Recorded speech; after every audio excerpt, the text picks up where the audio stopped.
Well, they were the pop princes of the 1980s who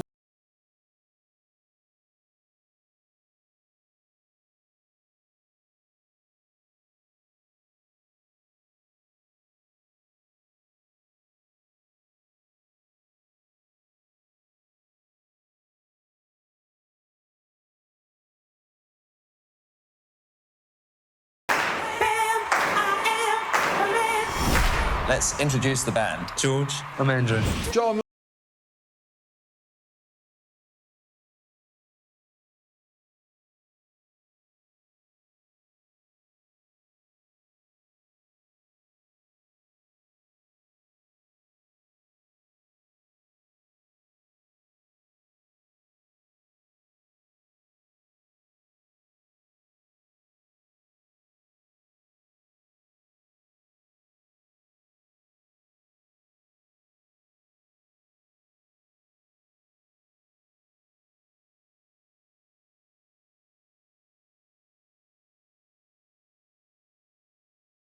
And Andrew was 12. And there was only ever one thing that I wanted to do. You get some more. Be in a band with George. Andrew changed my life in exactly the way someone needed to change my life if I was going to be a pop star. And that was it. Wham! Well, they decided simultaneously to call it quits and went out on a high. I love the way they bookended the whole project.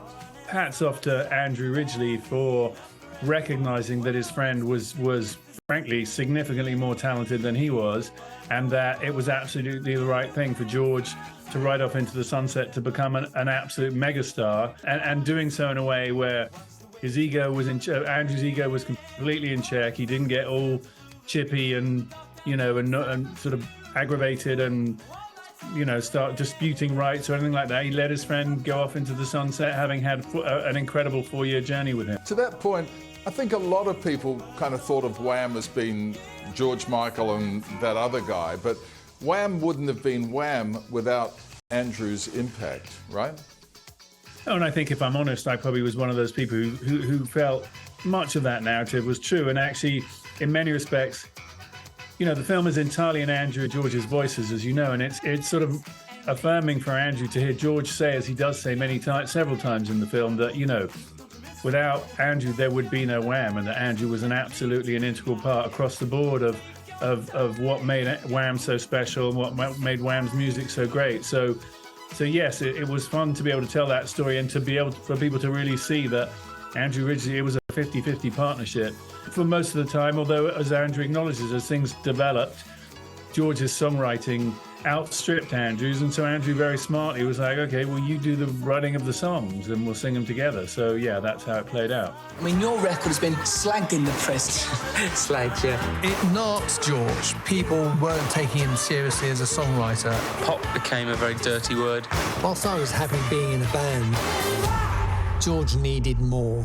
The slight dark undertone, if that's the right way to phrase it, is, George constantly struggling with who he really was versus who he was seen to be. He was a heartthrob for girls and a huge pop idol. But for George, of course, that was really problematic because relatively early on, he knew that he initially tried to convince himself he was bisexual, but he fairly rapidly acknowledged that he was gay, and that was really challenging for him because he wasn't able to articulate that. And I think Andrew, again, was super supportive of George in terms of that struggle that he had. For George, chart position was the ultimate validation. I was forging an identity through my success, and by necessity, I went with full gusto into the progression of Wham. You're so gorgeous. I know. Next thing you know, with Wake Me Up Before You Go, Wham Mania had arrived. The quality of the songwriting's incredible. I mean, they wrote Careless Whisper when they were at school. George thought of the sax line when he was on a bus going somewhere. Still one of the most played songs on radio. Incredible, huh? The music's fantastic. I mean, from Club Tropicana to Careless Whisper to Wake Me Up, I mean, the songs are absolutely great. And And it's brilliant songwriting. And as Elton John back in the day says when he was giving George the Ivor Novello Award, George Michael is as good a songwriter as any there's been before and any that's out there. And people who don't take him seriously are making a serious misjudgment because he's a top talent. And it's true. They wrote some absolutely fantastic songs.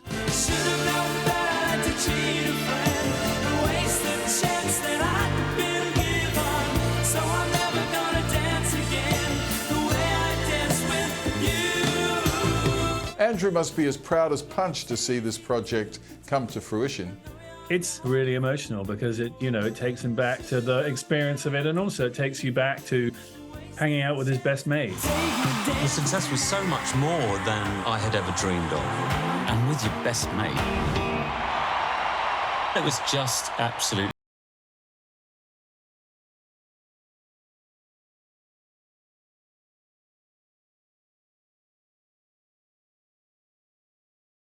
Netflix tomorrow. It's a snapshot of the 80s. Oh, I love it, Fascinating Dickie. story, isn't it? It's a Yeah. great story. All right, thanks, Dickie. Thanks, Good Dickie. interview. Hey there, Today fans. Sarah and What's my name again?